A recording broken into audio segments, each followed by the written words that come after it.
लड़का बनी बहू। पूरे 28 साल का हो चुका था ऋषभ, लेकिन शादी करने को तैयार ही नहीं था।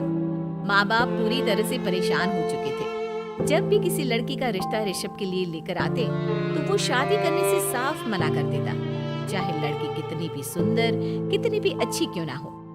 ऋषभ के माँ बाप को इसकी वजह समझ में नहीं आ रही थी। अरे ऋषभ बेटा, अच्छी खासी नौकरी लगी, दिखता भी इतना अच्छा है, आखिर बात क्या है, तुझे शादी क्यों नहीं करनी? देख तू हमारा इकलौता बेटा है। अगर तू शादी नहीं करेगा तो कैसे काम चलेगा? लेकिन मैं शादी करना ही नहीं चाहता, मुझे कोई लड़की पसंद नहीं आती। अरे बेटा, अगर कोई लड़की तुझे पसंद हो तो उससे शादी कर ले, हमें कोई ऐतराज नहीं है। हाँ ऋषभ बेटा, अब देख तेरी माँ से भी काम नहीं होता। घर में एक बहू आ जाएगी तो कम से कम घर का माहौल भी अच्छा होगा और तेरी माँ को मदद भी मिल जाएगी। लेकिन मम्मी पापा कहा ना, मुझे लड़कियाँ पसंद ही नहीं आती। अरे लड़कियां पसंद नहीं आती तो क्या लड़का पसंद आता है? तो वक्त आने पर ही पता चलेगा। ऋषभ की बात सुनकर उसके माँ और पापा का सर चकरा जाता है। कुछ दिनों के लिए ऋषभ अपने ऑफिस के काम से शहर से बाहर जाता है और जब लौट कर आता है तो सामने का नजारा देखकर उसके माँ पापा बेहोश होते होते रह जाते हैं।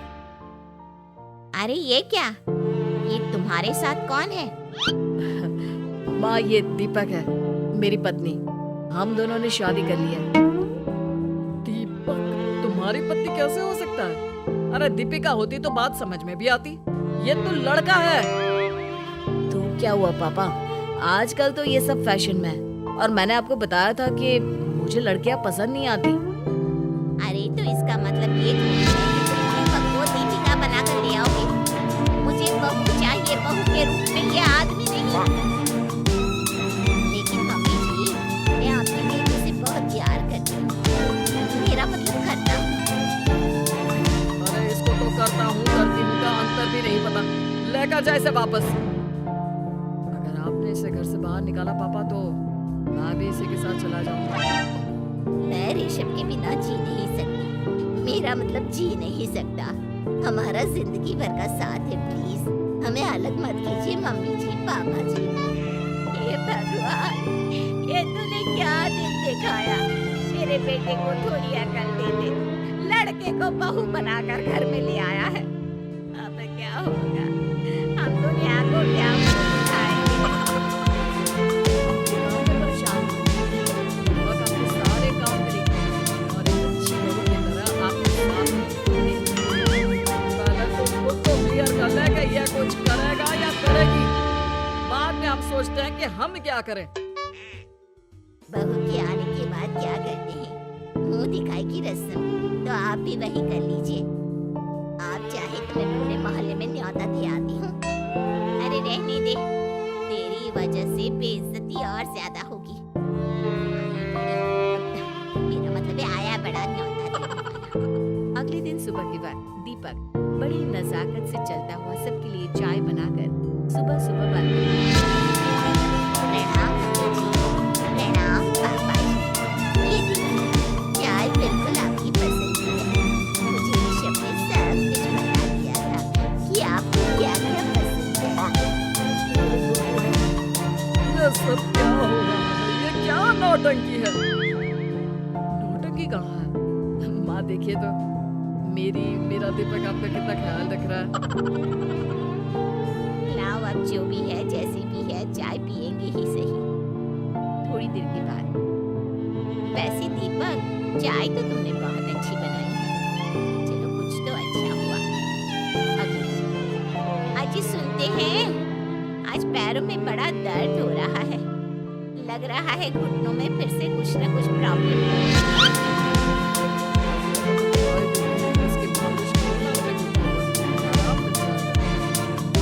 क्या है ना, खुद के हाथों से ठीक से मालिश नहीं हो पाती। अरे मम्मी जी, आपको परेशान होने की क्या जरूरत है? मैं हूँ ना, लाइए मैं आपके पैरों पर मालिश कर देता हूँ, मेरा मतलब कर देती हूँ। अरे रहने दे, रहने दे। घर में बहू होती तो सेवा करती, यहाँ तो आदमी बहू बनकर बैठा हुआ है।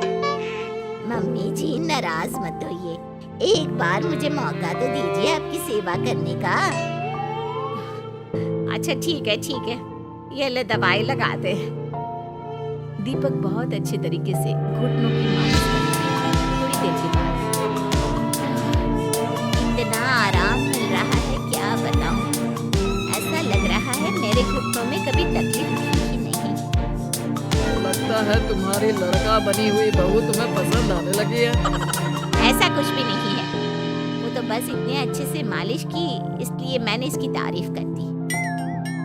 मम्मी जी पापा जी आपस में लड़ाई नहीं करते। अच्छा आप ये बताइए शाम के खाने में क्या खाएंगे? पनीर दाल मखनी पुलाव कुछ भी स्पेशल बता दीजिए। अरे भाई ये सारी चीजें मुझे तो खाने में बहुत ही पसंद है। तुम क्या कोई औरत हो जो पनीर दाल मखनी बनाओगी? हाँ अरे लड़का हो तो लड़के की तरह बिहेव किया करो ना। भले ही मैं लड़का हूँ तो क्या हुआ, अब तो मैं ऋषभ की पत्नी और आपके घर की बहू, तो मुझे उसी तरह से रहना पड़ेगा ना। अच्छा ठीक है, जो तुम्हें पसंद है बना लो। आदमी रसोई में खाना बनाते हुए कैसे लगते हैं, जरा मैं भी तो देखूं। शाम को दीपक सबके लिए अच्छा सा खाना बनाकर डाइनिंग टेबल पर लगा देता है। ऋषभ ऑफिस से जब लौट कर आता है, सब लोग खाना खाने के लिए बैठ जाते हैं। अरे वाह क्या गजब का पनीर और दाल मखनी बनाई है, ऐसा जायका तो होटल के खाने में भी नहीं आता। दीपक कितना अच्छा खाना बनाती हो, मेरा मतलब बनाते हो। तुम्हारी इसी अदा की वजह से तो मुझे तुमसे प्यार हो गया। अरे बहुत हो गया, आदमी होकर आदमी से प्यार करने को। अब लेकिन कुछ भी कहो, जरा खाना खा कर तो देखो ऋषभ की माँ, मजा आ जाएगा। हाँ वैसे बात तो आपकी सही है, खाना तो वाकई में लाजवाब है। इतना स्वादिष्ट पनीर तो मैंने अपनी जिंदगी में नहीं खाया। कितना अच्छा होता अगर ये दीपक दीपिका होती। और फिर अगली सुबह कुछ ऐसा होता है जिसे देखकर ऋषभ के माँ और पापा ना केवल खुश होते हैं बल्कि हैरानी से उनकी आंखें फटी की फटी रह जाती हैं। उन्होंने जो नजारा अपनी आंखों के सामने देखा उसे देखकर उन्हें अपने आप पर भरोसा नहीं हुआ। सुबह का वक्त था, सब लोग बालकनी में बैठकर सुबह की चाय का इंतजार कर रहे थे। तभी रसोई में से एक बहुत ही खूबसूरत लड़की जिसके लंबे लंबे बाल थे और जिसने साड़ी पहनी हुई थी, हाथ में चाय की ट्रे लेकर वहां आती है। अरे ये कौन है? रातों रात हमारा लड़की बहू बन गया क्या? मुझे लगता है कोई सपना देख रहा है। इतनी सुंदर बहू तो हमने सपने में भी नहीं देखी। देखा माँ, जादू हो गया जादू। अरे लेकिन ये है कौन? तुम्हारा वो आदमी वाला पत्नी कहाँ चला गया? आपने मुझे पहचाना नहीं? मैं दीपक नहीं दीपिका हूँ। इतने दिन से लड़के के कपड़े पहनकर आपके घर में आपकी बहू बनी हुई थी। माँ ये दीपक नहीं, दरअसल ये दीपिका थी, लेकिन इसे लड़कों की तरह रहने का शौक था और इसे लड़की की तरह रहना मंजूर है, इसलिए मैं इसे लड़के के रूप में आपकी बहू बनाकर यहाँ ले आया। तो फिर अचानक ये उसका हृदय परिवर्तन और रूप परिवर्तन कैसे हो गया? वो क्या है ना, मुझे बाद में एहसास हुआ कि आप लोग इस बात को लेकर बहुत दुखी हैं कि आपकी बेटी ने एक लड़के के साथ शादी की है, इसलिए मैं अपने असली रूप में वापस आ गई। हमने कोई पुण्य कर्म किए होंगे जो तुम्हारे जैसा, मेरा मतलब तुम्हारे जैसी बहू मिली, इतनी खूबसूरत और इतना ख्याल रखने वाली। भला हो भगवान का कि हमें लड़की बहू मिली है। मंजित की शादी रोहन से होती है। रोहन को नशे की बुरी लत लगी होती है। एक दिन अरे माँ, मेरा एक साइड का शरीर काम नहीं कर रहा है, मैं आज खेतों में कैसे जाऊंगा? अरे बेटा ऐसा ना बोल, तेरे पापा के जाने के बाद से तू ही घर चलाने का सहारा है। मैं डॉक्टर को बुला लाती हूँ। देखिए बहन जी, रोहन के शरीर के एक साइड में लकवा है, अब वो कभी ट्रैक्टर नहीं चला पाएगा। घर में मनहूसियत का माहौल हो जाता है। लीजिए माँ जी, रोटी खा लीजिए। अरे बेटा, मुझे तो भविष्य की चिंता हो रही है। मेरा एक ही बेटा है और वो भी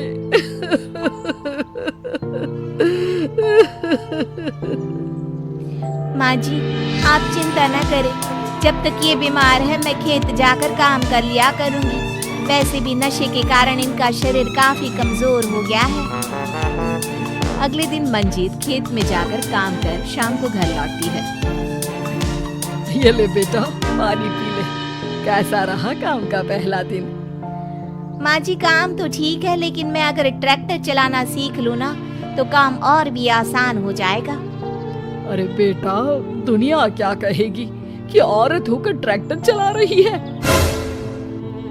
माँ जी, या तो हम दुनिया देख ले या अपना घर, कोई बात नहीं।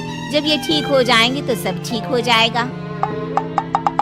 अरे बहू, जरा बाहर तो आना। जी माँ जी। बहू, तेरे मामा जी आए हैं, तूने बुलाया था ना? हाँ माँ जी, वो मामा जी ना आज से मुझे ट्रैक्टर चलाना सीख। मंजीत मामा से ट्रैक्टर चलाना सीखती है। वो मन लगाकर खेतों में काम करती है और एक दिन, माँ जी, पता है इस बार पूरे गांव में सबसे ज्यादा फसल का उत्पादन हमारे खेतों में हुआ है।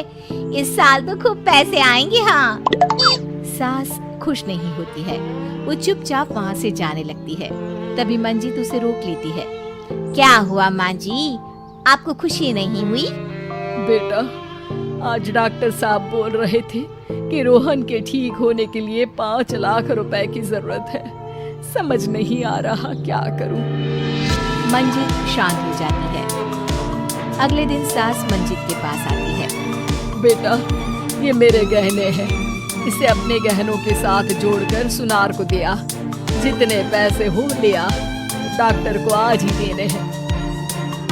मंजीत अपने गहने और सास के गहनों को लेकर दुकान में बेचकर पैसे लेकर घर आ जाती है। माँ जी, सिर्फ 3 लाख रुपए का ही इंतजाम हो पाया है। बाकी के पैसे कैसे आएंगे? बेटा, अब तो एक ही चारा है, हमें जमीन भी बेचनी पड़ेगी। माँ, खेत बेच देंगी तो खाएंगी क्या? अरे बेटा, कोई दूसरा चारा भी तो नहीं है। रोहन ठीक हो जाए तो वो मेहनत करके इससे भी बड़ी जमीन ले लेगा। सास बहू मिलकर खेत भी बेच देते हैं। अब पूरे पैसे लेकर सास डॉक्टर के पास जाती है। डॉक्टर साहब, ये लीजिए सारे पैसे, बस किसी तरह मेरे बेटे को ठीक कर दीजिए। आपका बेटा ठीक तो हो जाएगा, लेकिन 6 महीने का समय लगेगा। सास बहू सोच में पड़ जाते हैं कि अब तो कोई जरिया भी नहीं रहा जहाँ से उन लोगों को कमाई हो। अब कमाएंगे नहीं तो खाएंगे क्या? माँ जी, मेरे माता पिता ने लड़की होने के कारण मुझे ज्यादा पढ़ाया लिखाया नहीं, लेकिन ट्रैक्टर चलाना सीखकर मैं कुछ काम करने के लायक तो हो ही गई हूँ।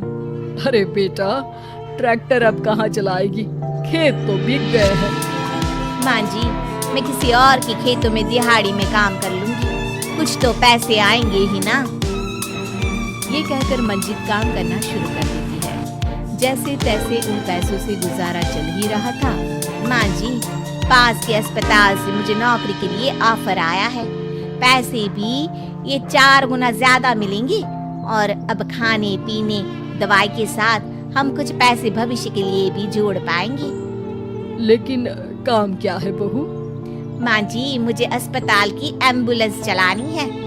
अरे, तू तो मेरी बहू नहीं, बेटा है बेटा। जरूर जा बेटा। और हाँ, तूने पूरे गांव में एक मिसाल कायम कर दिया कि हर काम हर कोई कर सकता है। उनके लिए लड़की या लड़का होने की कोई जरूरत नहीं। मंजीत मन लगाकर काम करना शुरू कर देती है। आगे जाकर वो खुद का एम्बुलेंस भी खरीद लेती है और अब तो उसका पति भी ठीक हो जाता है और सब पहले से भी ज्यादा खुशहाल जिंदगी जीने लगते हैं।